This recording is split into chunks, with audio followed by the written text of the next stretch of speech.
Hey everyone, Maiden's Kiss here, or Victoria, coming at you with another doll bio for this little one. Since I did Sabine last time, I figured it was only right to do her sister, and the actual first finished completely doll I ever did, and completely done by me, from head to toe. Apart from the clothing she's wearing, of course. So I figured it was good. It was right. It was about time.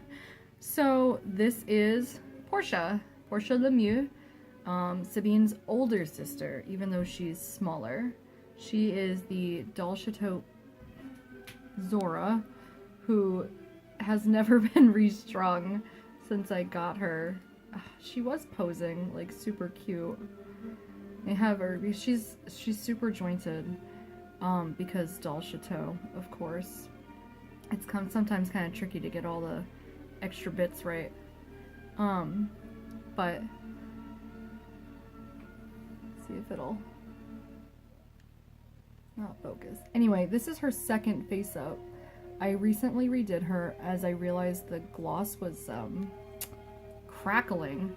But it's been about 3 years. Now, I've had other dolls that I've had longer with no gloss issues, so I'm not sure what that was about, but I figured I'm a little bit better now, so I'll do it again. And actually, it's really nice to see how much she's changed, well, as far as crispness and detail goes. I put all her beauty marks back in the same place, and otherwise she's pretty much exactly the same. This hat was made by a very good friend of mine, Sky. I was trying to remember her handle online. Soul Zenith, I believe, on Instagram. And anyway, I can link down below. She makes these really cute felt hats, and actually I need about like 15 more in various sizes. This is actually MSD size, but her hair is so big underneath that it fits her. This was the first wig I ever made, actually. Here, I'll take her hat off. She's kind of like, I don't know, it could be a hot mess under here. It is. She's like very bohemian chic. Taking that hat off was the worst idea. Here, pardon me while I fix her. I'll chat about her while I fix her hair. She's very bohemian. She is like a super free spirit. She's not technically in the burlesque troupe like Sabine is. She is, though, she travels with them, but she's not like a dancer. She is a contortionist and a hula hooper. A hooper. Which actually I'm getting into. So that's exciting. We'll see how that goes. If anyone has any advice, please tell me. I wish I had my water bottle to spray. Anyway. So she is, like, kind of a, like, hippy-dippy crunchy, which is all great.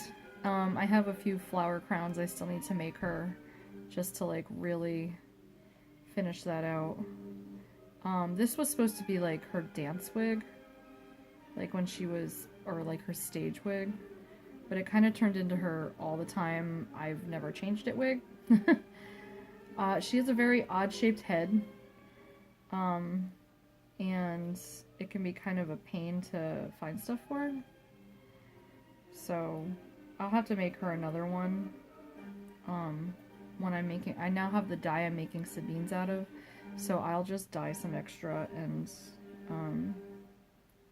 set some aside for Poe. She goes by Poe more frequently than Portia. I tend to not use Portia. I don't know why. And she is, so she's the older sister, but she's smaller. She has a, like a growth degenerative disease. I don't know really what you'd call it. I do know the exact name for it, because I looked it up. I wanted her to be the older sister, and I wanted her to have, like a condition that caused her to be, a small person, but not exactly the same way. She has grown proportionately in all directions, so she's just like really tiny. It's called Russell Silver syndrome, was the one I found and liked the sound of the best for how it suited the purpose of the story. Come on, headband, work with me as far as that goes. So I wanted something like that, and so Russell Silver syndrome was the one that worked the best. So she's small, but she's still proportionate. And I thought that that worked really well with this sculpt. I fell in love with this sculpt and kind of, Poe kind of just built herself. As I'm sure we're all used to that happening with many, many characters. What is your wig doing? I really need to make her a new wig. But I was so excited at having, like, finished her that I, just haven't done it yet. So, we'll get there. She'll get there. She wears a ton of Barbie clothes, so she has, like, a ton of stuff. Because, like, every time I go shopping, I seem to, like, pick up stuff for her. Oh, come on, headband. It, like, worked for me for the past, like, 3 weeks or more. And today it's like, no. No. I don't want to work. I don't want to be on this head. Under a hat, though. That's fine. If I could find my spray bottle. I just have to wet her hair down. Well, this kind of works. Anyway. Now you can see her face. It's still blurry, but... she's wearing Barbie clothes, which sometimes fit. Right now this is pinned up pretty tight in the back. Most of the time they fit, but when there's things with straps like this, they don't fit as well. But you can see that... Here, I'll straighten her out. She's got the extra joint engaged on this side, so it looks like giraffe legs. This skirt is a Barbie skirt. Actually, I think it's like a Wal-Mart Barbie skirt, to be fair. It's like their fashion Sparkle Girls set. So this fits perfect. The skirts and shorts and even the pants fit really well. But Barbie shirts on the top sometimes I have issues with. So this just needs some tailoring. I had to just bring it in. It's not a big deal. So Poe is a contortionist, like I said. And because of the nature of this body and because of the nature of her, back when I was first starting to dye dolls, she was the first doll I dyed. We were testing out the brown eye dye poly, and I got this brilliant idea to save myself the time blushing and finding stockings, and I would just dye her lower legs. So she's dyed all the way down to her feet, and then she's blushed over the top, and here's my, like, I need to really redo her because you can see the backs of her legs. I went pretty dark with the shimmer, but you can see underneath that her legs are still not the same color as her skin. So they're like dyed a light brown underneath, and I might go and give them another go around next time. But I just thought that the like embossing was so pretty. Get your hand out of there. You're in the way. That I just wanted to keep them as stockings. Which works for her, and it works for, like, everything. I never have to worry about her wearing shoes. She really wouldn't anyway. But now she's just kind of wearing stockings on stockings all the time. As you can see by the leg warmers. She's pretty tall, though. This is her standing flat on the desk. I think she's about a foot here. What? I forget what it is in centimeters. Yeah, she's just over a foot tall. That's the top of the ruler. She's just over a foot, which means she's just over 30 centimeters for anyone who cares to know. Let's see. She's French. She speaks French. She's single. I don't know if I'll ever get her anybody. I think she's just kind of like one of those characters that, you know, is by themselves. And that's okay. I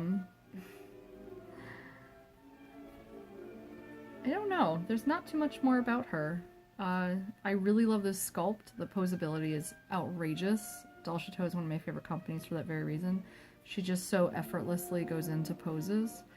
Her head is a little heavy for the body maybe, and sometimes I have some trouble with that. And then like I said, like getting this joint to look natural can be a struggle. So, but I love how she can like wrap around herself.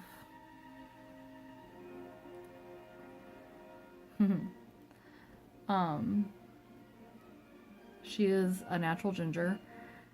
This wig is maybe a little bit more orange for her than I probably will do coming up. But it was a great wig for her when I needed it. So, and I love the colors in it still. I'll probably do something again similar to it, just different. And so Sabine's hair is like stock straight and her hair is curly and just happened that way. I like the texture on her. It reminds me of one of my friends. And I adore her hair, so. She's kind of like, she can be kind of snappy and like bobbled. It's never been a problem for me considering the nature of her being a contortionist. I've literally twisted her into a pretzel before and it's been fine. That being said, I do have her sueded with like a material from Joann's. It's like a faux suede so that the blushing didn't rub as much. And it's really just starting to, but it's been 3 years of constant like abuse. She's like, she used to be my purse doll before I got Jasper, my other USD, and so I just bring this one everywhere, which is probably also why she needed a new face up. So right, looking at the body. The Doll Chateau Zora has like more embossing on her neck and it goes all the way down the belly. For Poe, I treated it like it was scarification. So, I didn't have to paint it like all fancy. And because she's like a normal human, versus like a magical creature. It looks like she's like listening to me. I have her doing this side-eye thing. Because she's a normal person versus a magical creature, I wanted to keep that as an intact detail. Like, what kind of feature would a normal person have with that kind of effect? And scarification was the first thing that came to mind, and it seems to fit the most appropriately. So, it's an interesting practice. So she has the design on her chest and then it goes down. And eventually I'm going to make her some clothes for doing the contortion thing in. I have like a ton of fabrics. What I really envision her for her dance being is like tarnished metal. So like tarnished brass, tarnished bronze, tarnished silver, tarnished copper, that like kind of oil slick color that copper can sometimes turn. These are all colors that she'll wear when she does her routines. So you can see like right now she's wearing like yellow and whatever. I tend to stick her in Barbie clothing that she might not necessarily wear, but not unentirely either. So you can see, and she's like leaning backwards. She's very ballet-esque with her twiggy everywhere. But I really love her. She's like a perfect size, and she's so skinny. She's almost like a very large Barbie. Or actually, she's probably pretty close to Barbie. She's actually smaller than Barbie, I suppose, like width-wise, but height-wise, she's about the same. But she's way better. But I hope you guys enjoy. That's Portia, Po for short. And I can't decide who I'm going to do next, but I did decide that anyone who's getting a doll bio video has to be done. So my choices are very slim. Because there are a few dolls that I consider in my collection to be completely 100% done. And Sabine and Po, who just got their new face-ups, are that. But we'll see. We'll see. Maybe I'll talk about Nicola next. I already showed her in a video, and she's such a pain to get out, but she is quite fun for a story. So, stay tuned! I hope everyone has a good day. Here in the Northeast tomorrow, we're having a huge storm, so stay safe, stay warm, stay dry, everybody, no matter where you are. Bye!